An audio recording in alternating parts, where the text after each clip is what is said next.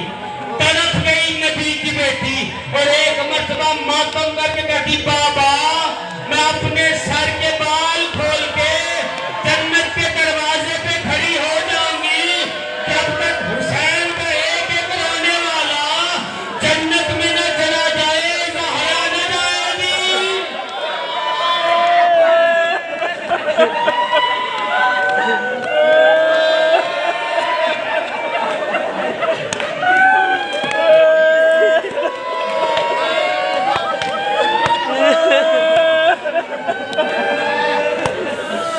بس ایک روایت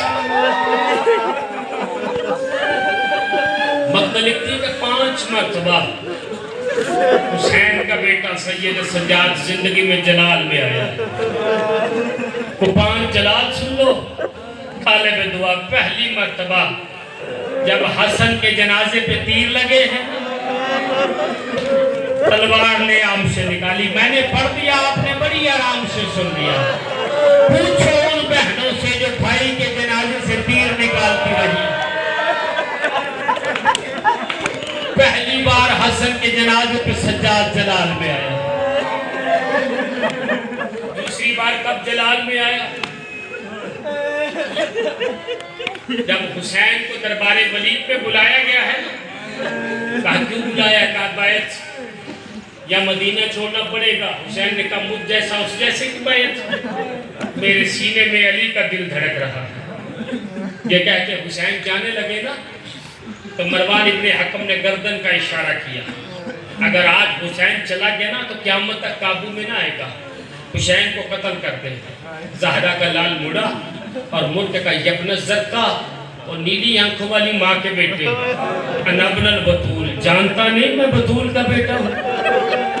یہ کہتے حسین نے تکبیر بلند کی، دربار کا دروازہ گرا، 3 شیر دربار میں داخل ہوئے، عباس دائیں جانب سجاد، بائیں جانب مسلم، بکھرے ہوئے شیر تلواروں کو نیام سے نکالا ہے۔ ایک مرتبہ حسین آگے بڑھے ہیں، ولید کے دربار میں عباس کے سینے سے اپنا سینہ لگایا، ایک ہاتھ سے سجاد کو روکا، ایک ہاتھ سے مسلم کو روکا، اور روکنے کے بعد کہا مدینہ میرا مقتل نہیں، ولید میرا قاتل نہیں، سمجھ جاؤ میرے شیروں۔ جملہ سنو گے کہ بیٹیاں گھر سے آئی ہیں، ان کے لیے جملہ کہہ رہا ہوں، سجاد بھی رک کے، مسلم بھی رک کے، عباس نہ رکے، اکبر کو قریب بلایا، کان میں کوئی بات کہی ہے، کہا جا کے چچا سے کہہ دے۔ اکبر نے آ کے چچا کے کان میں بات کہی ہے، بکھرا ہوا شیر زمین پہ بیٹھ گیا۔ پوچھو صفدر عباس، عباس کے کان میں اکبر نے کیا کہا ہے؟ مقتل جملہ لکھتا ہے، اکبر نے عباس کے کان میں کہا چچا پاپا کہہ رہا ہے، سکینہ کا واسطہ رک جا۔ حضرت نے سمجھا حسین کی ناراضی، سیدہ آوازوں پر رحمت پہلی مجلس ہے، میں حسین میں کمی نہیں کرنا چاہتا، پتہ نہیں کس کے پہلو میں خون رونے والا امام آیا ہوگا، اس ماں بہن کے پہلو میں کوئی بقیہ چھوڑ کے آئی ہے، کوئی شام چھوڑ کے آئی ہے۔ مقتل جملہ لکھتی ہے، 3 مرتبہ کب جلال آیا؟ جب علی کی بیٹیوں کے جنازے مدینے سے نکلنے لگے ہیں، مصائب کا جملہ تو میں پڑھ گیا یار، کس سوچ میں رہ گئے ہو؟ تو سید سجاد تلوار نے عام سے نکال کے مدینے کی ایک ایک گلی میں کہہ رہے ہیں خبردار کوئی گھر سے نہ نکلے، محمد کی بیٹیاں مدینہ چھوڑ کے جا رہی ہیں۔ مقتل جملہ لکھتا ہے، اتنی گریے کی آواز تھی کہ نبی کا ایک صحابی تھا، جس کا نام تاریخ میں عروہ بھی لکھا ہے، عبداللہ بھی لکھا ہے، کانوں سے بہرا تھا، آنکھوں سے اندھا تھا، اتنا بہرا تھا کہ بدل کے گرج کی آواز نہیں آتی تھی، لیکن جب محمد کی بیٹیاں جانے لگی ہے نا تو اتنی گریے کی آواز تھی، اپنی 8 سال کی بیٹی کو قریب بلا کے کہتا ہے کہ اب مدینے میں محمد کا جنازہ ہے۔ 8 سال کی بیٹی ماتم کر کے کہتی بابا اچھا ہوا تو اندھا بھی ہے تو بہرا بھی ہے، محمد کا جنازہ نہیں، محمد کی بیٹیوں کے جنازے ہیں جو مدینہ چھوڑ کے جا رہی ہیں۔ آپ کہاں جا رہے ہیں بابا؟ سنا ہے مولا حسین عراق جا رہے ہیں، کہا بیٹی مجھے سہارا دے، مولا تک لے جا، میں مولا سے کہوں جہاں مرضی چلے جانا، عراق نہ جانا، نانا سے سنا تھا وہاں تمہیں 3 دن پیاسا ذبح کیا جائے گا، مولا جہاں مرضی چلے جاؤ عراق نہ جانا، تمہارے ساتھ بہنیں بھی ہیں، تمہارے ساتھ بیٹیاں بھی ہیں۔ 8 سال کی بیٹی کو لے کے جب یہ نبی کا صحابی مدینے کی گلی میں آیا ہے نا تو 2 سایوں پہ سید سجاد کی نظر پڑ گئی ہے، تلوار نے آن سے نکالی، کہا منع نہیں کیا تھا۔ حسین نے ایک مرتبہ قبضہ تلوار پہ ہاتھ رکھا، کہا بیٹا یہ تو میرے نانا کا صحابی ہے نا، آنکھوں سے اندھا ہے، کانوں سے بہرا ہے۔ سجاد ایک مرتبہ تلوار نے آن میں رکھ کے ماتم کر کے کہتے بابا یہ اندھا ہے، میری بھٹیاں تو اندھی نہیں ہے۔ اجرکم من الزہرا، سیدہ ان آوازوں پہ رحمت نازل کرے، حسین کی ماں ان آوازوں پہ رحمت نازل کرے۔ 4تھی مرتبہ جلال کب آیا ہے؟ جب حر نے لگام میں ہاتھ ڈالا ہے نا تو سجاد نے تلوار نکالی ہے، کہا تیری یہ جرت، نواسہ رسول کی گھوڑے کی لگام پکڑے۔ ایک مرتبہ حسین نے کہا سجاد معمولی گستاخیوں میں جلال میں نہ آیا کر۔ سجاد رو کے کہتے بابا اس سے بڑی بھی کوئی گستاخی ہوگی؟ آخری جملہ اور آخری جلال امام کا کب جب 9 محرم کو قافلے پہ قافلے آ رہے تھے حسین کو قتل کرنے کے لیے، شمر 1000 کا قافلہ لے کے جب وارد کربلا ہوا ہے نا، مقتل جملہ لکھتی گھوڑے سے نہیں اترا ہے۔ یہ پچھلے سال کے غریب اب کہتا کیا فیصلہ ہوا؟ کہا حسین کسی صورت نہیں مانتا ہے، یہ گھوڑے سے نہیں اترا ہے۔ اپنے سپاہیوں کی طرف دیکھا، پچھلے سال کی طرف دیکھا، کہا بتا